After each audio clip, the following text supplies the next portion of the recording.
Edimburgo, 1847. Un crisol de historia y futuro. Prepárense para viajar al corazón de Edimburgo, 1847.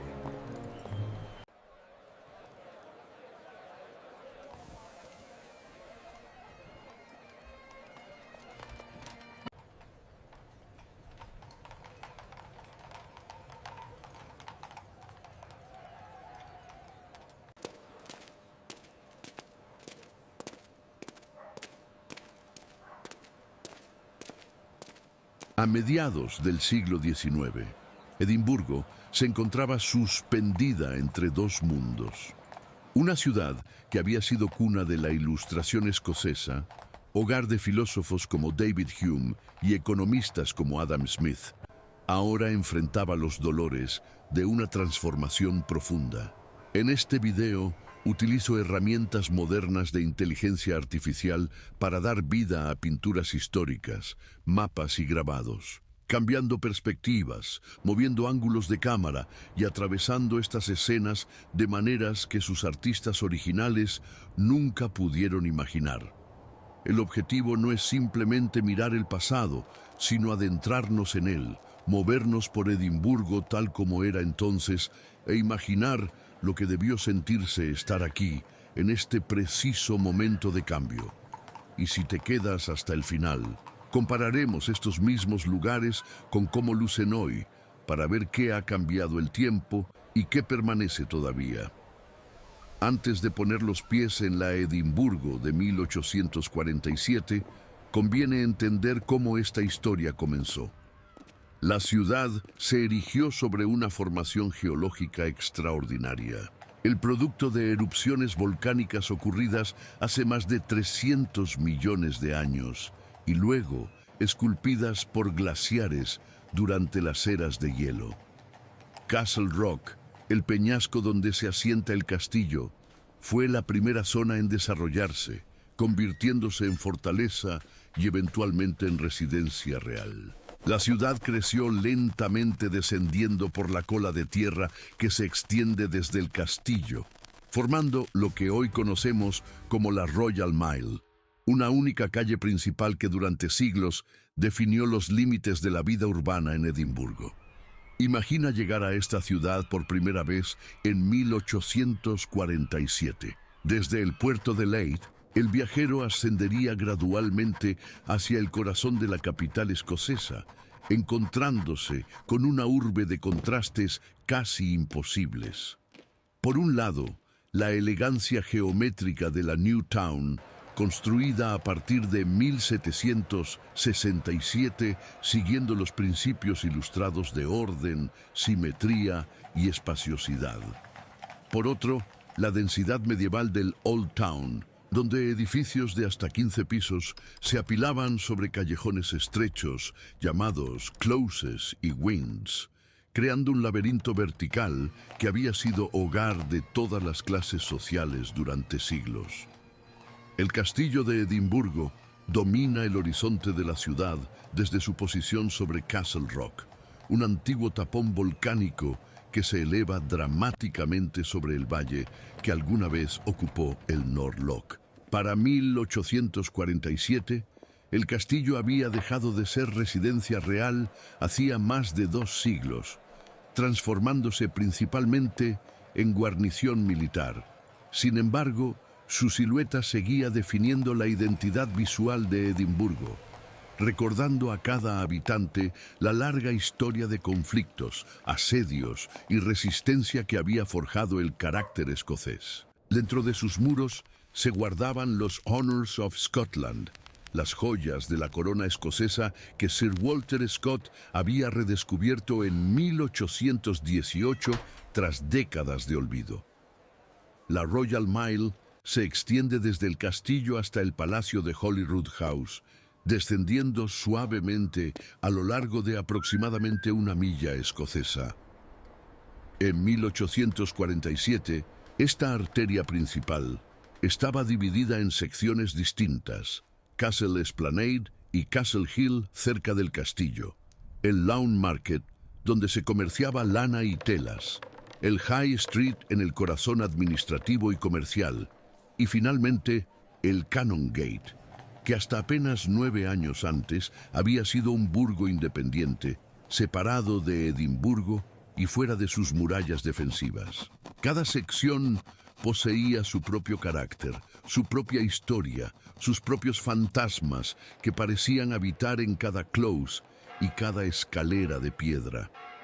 Los edificios que flanquean el Lawn Market presentan las características escaleras de caracol externas, conocidas como turnpikes, los tejados escalonados llamados crow steps, y las chimeneas masivas necesarias para calentar estas estructuras de múltiples pisos durante los crudos inviernos escoceses.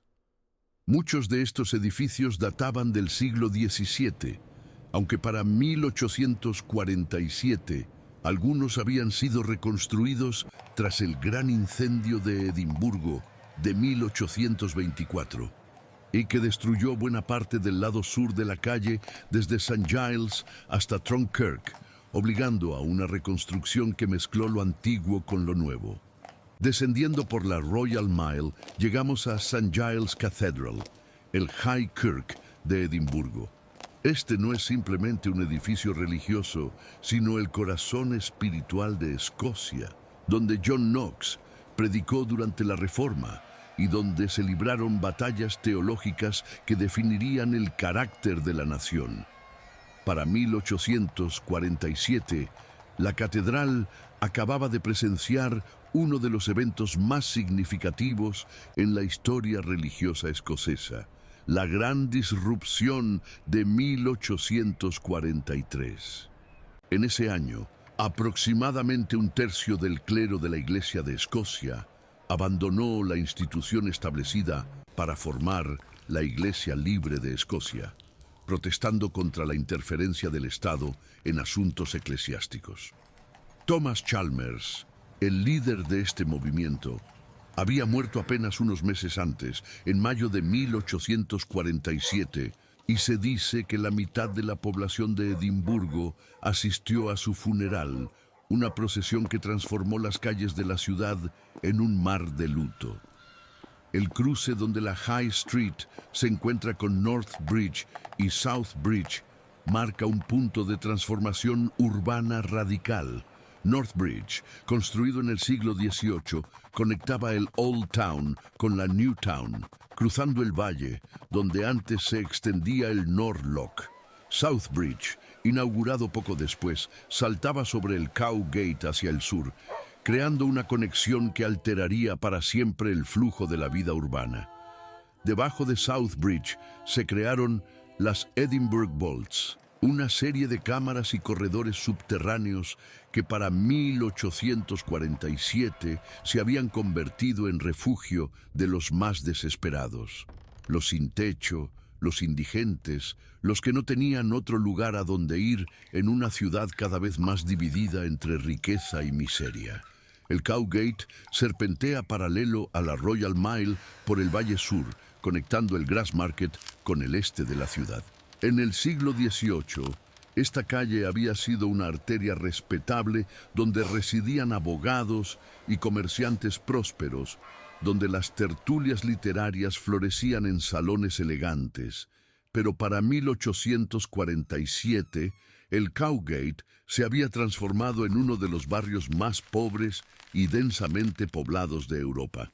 Alexander Smith escribiría años después que el Cowgate era la porción irlandesa de la ciudad, refiriéndose a la comunidad de inmigrantes irlandeses que habían llegado huyendo de la gran hambruna que asolaba su país desde 1845. La llegada masiva de inmigrantes irlandeses, combinada con el éxodo de las clases medias y altas hacia la New Town, había creado una crisis de vivienda sin precedentes. Los antiguos apartamentos elegantes se subdividían una y otra vez, con familias enteras viviendo en habitaciones individuales, sin ventilación ni luz natural. Las enfermedades se propagaban con facilidad en estas condiciones. El tifus y la fiebre tifoidea se habían vuelto endémicos. en 1846, la cosecha de patatas escocesa también había fallado, provocando un brote de escorbuto entre los más pobres que dependían de este alimento básico, añadiendo una capa más de sufrimiento a una población ya devastada. El contraste entre el Old Town y la New Town nunca había sido más pronunciado, mientras en los closes del Cowgate las familias se amontonaban en espacios sin ventilación. A menos de 1 kilómetro de distancia se extendían las amplias calles y elegantes plazas de la New Town: Princess Street, George Street, Queen Street, todas trazadas según un plan de cuadrícula diseñado por James Craig en 1767. Charlotte Square, completada según diseños de Robert Adam, representaba el epítome de la arquitectura georgiana con sus fachadas simétricas, columnas clásicas y proporciones perfectamente calculadas. Las dos Edimburgos existían lado a lado, casi sin tocarse, mundos separados por apenas unos cientos de metros, pero por abismos de clase y circunstancia. Caminando hacia el oeste desde el castillo, descendemos al Grassmarket, uno de los espacios abiertos más antiguos dentro de las murallas de la ciudad. Desde 1477, este había sido lugar de mercado para ganado y caballos, y también escenario de ejecuciones públicas donde los Covenanters habían encontrado su fin en el siglo XVII. Para 1847, el Grassmarket era punto de encuentro para carreteros y granjeros y presentaba una mezcla de arquitectura que incluía turnpikes medievales, tejados escalonados y posadas que habían servido a viajeros durante siglos. El White Hart Inn, donde Robert Burns se había alojado durante su última visita a Edimburgo en 1791, seguía recibiendo huéspedes bajo su techo antiguo. Subiendo por Candlemaker Row desde el Grassmarket, llegamos a Greyfriars Kirk y su cementerio. Esta iglesia, construida entre 1602 y 1620 sobre los terrenos de un antiguo monasterio franciscano, ocupa un lugar central en la historia escocesa. Aquí se firmó el National Covenant en 1638. El documento que desencadenó años de conflicto religioso y político que cambiaría el destino de 3 naciones. El cementerio contiene las tumbas de algunas de las figuras más notables de Edimburgo, incluyendo la del filósofo David Hume, marcada simplemente con los años de su nacimiento y muerte. Durante los años 40 del siglo XIX, fotógrafos pioneros como David Octavius Hill y Robert Adamson utilizaban el cementerio como escenario para retratos y tableau, experimentando con el nuevo proceso de calotipo que estaba revolucionando la manera en que capturamos la realidad. Dejando Greyfriars, caminamos hacia el norte hasta alcanzar el borde de la New Town y Princess Street Gardens. Este espacio verde ocupa el valle donde alguna vez existió el Nor Loch, un lago artificial creado en el siglo XV como defensa de la ciudad. El lago se había convertido gradualmente en una cloaca a cielo abierto, receptáculo de los desechos del Old Town, hasta que finalmente fue drenado a principios del siglo XIX. Para 1847, los jardines habían sido formalmente diseñados, ofreciendo un oasis de verde entre el Old Town y la New Town, un espacio donde las 2 Edimburgos podían brevemente encontrarse bajo la sombra de los árboles. Dominando los jardines orientales se alza el Scott Monument, completado apenas 3 años antes, en 1844. Este monumento gótico victoriano, que se eleva a más de 60 metros sobre Princess Street, honra al novelista Sir Walter Scott, posiblemente el escritor más leído del mundo anglófono en su época. Scott había muerto en 1832, y la ciudad había respondido con una competencia para diseñar un memorial digno de su legado. El diseño ganador, obra de George Michael Kemp, un carpintero y arquitecto autodidacta, se construyó con piedra arenisca de la cantera de Vimy. Tristemente, Kemp murió ahogado en el Union Canal antes de ver su obra terminada.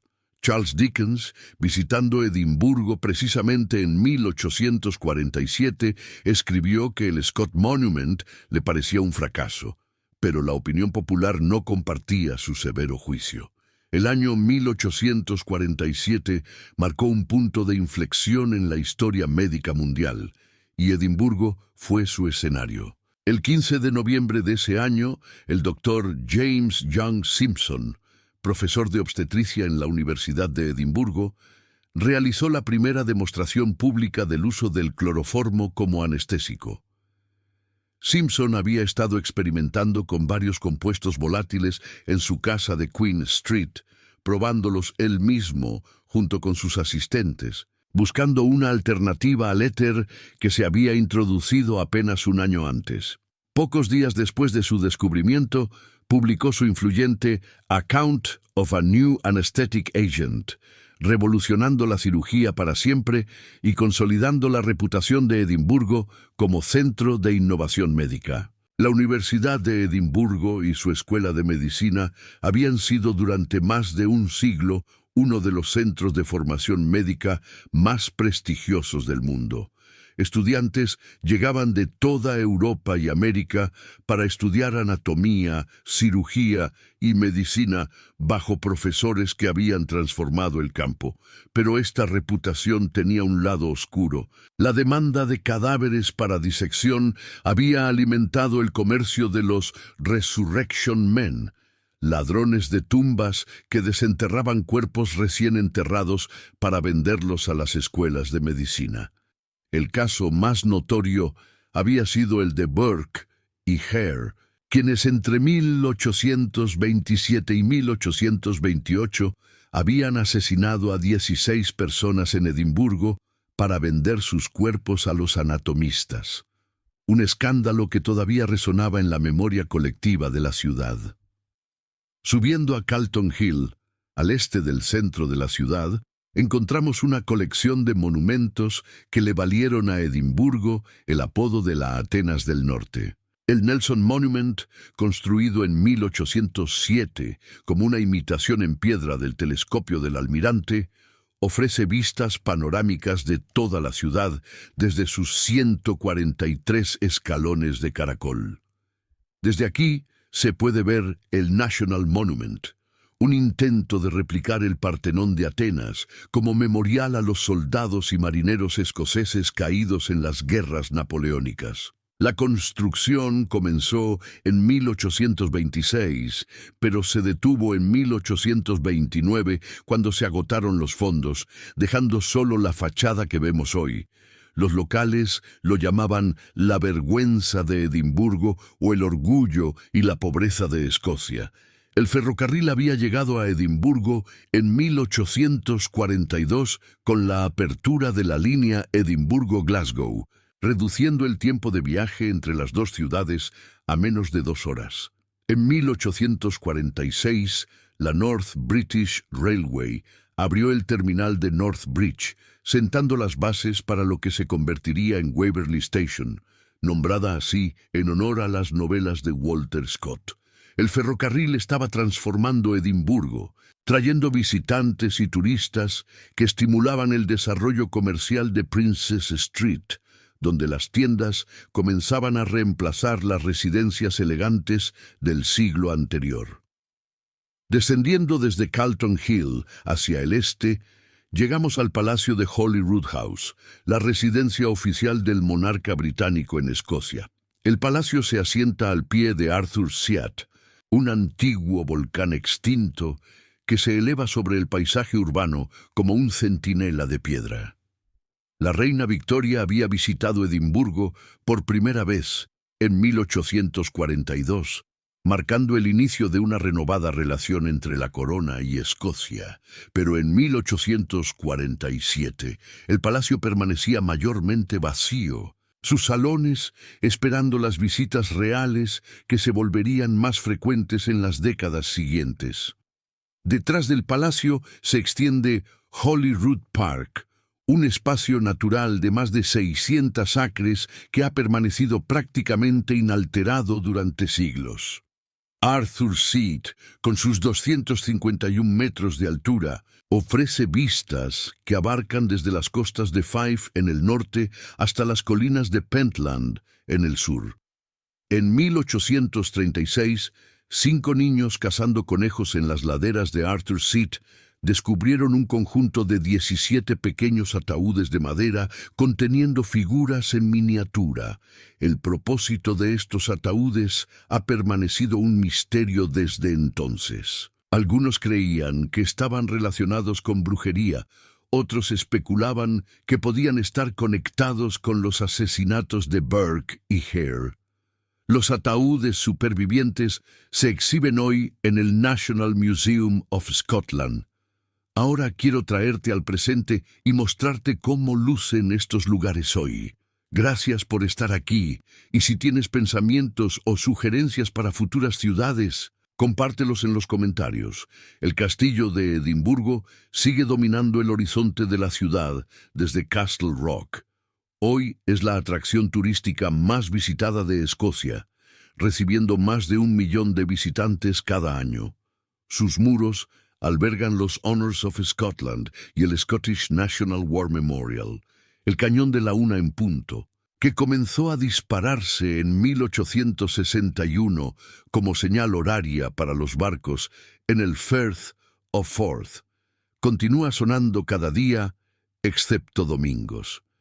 La Royal Mile conecta todavía el castillo con el palacio de Holyrood House, pero al final de su recorrido se levanta ahora el edificio del Parlamento escocés, inaugurado en 2004 tras la devolución de poderes a Escocia. El Old Town y la New Town fueron designados conjuntamente como Patrimonio de la Humanidad por la UNESCO en 1995, reconociendo su valor como ejemplo excepcional de planificación urbana y arquitectura histórica. Los Closes y Wynns, que en 1847 albergaban a las familias más pobres, se han transformado en atracciones turísticas, restaurantes y apartamentos de lujo. Greyfriars Kirk sigue en pie junto a su cementerio histórico, pero es quizás más conocida hoy por la estatua de Greyfriars Bobby, que se encuentra frente a sus puertas. Bobby fue un terrier que, según la leyenda, vigiló la tumba de su amo durante 14 años después de su muerte en 1858, apenas 11 años después del momento que hemos explorado. La historia de Bobby capturó la imaginación victoriana y continúa atrayendo visitantes de todo el mundo. El Scott Monument permanece en Princess Street Gardens, su piedra arenisca ahora ennegrecida por décadas de hollín de la era industrial. Una restauración completada a principios del siglo XXI limpió parcialmente la estructura. El Grassmarket, que en 1847 era punto de encuentro para carreteros y granjeros, hoy es un destino popular para comer y beber. El mercado de ganado desapareció hace más de un siglo, pero un mercado de agricultores se celebra a los fines de semana, un eco lejano de las actividades comerciales que definieron este espacio durante 500 años. Parado aquí ahora, no puedo evitar imaginar lo que debió haber sido presenciar esta ciudad en un momento de tal transformación. El año 1847 vio la muerte de Thomas Chalmers y el nacimiento de Alexander Graham Bell. Vio la llegada de miles de refugiados irlandeses huyendo de la hambruna y el descubrimiento del cloroformo como anestésico. Vio los primeros trenes entrando a la ciudad y los últimos vestigios de una forma de vida medieval desapareciendo bajo la presión del cambio.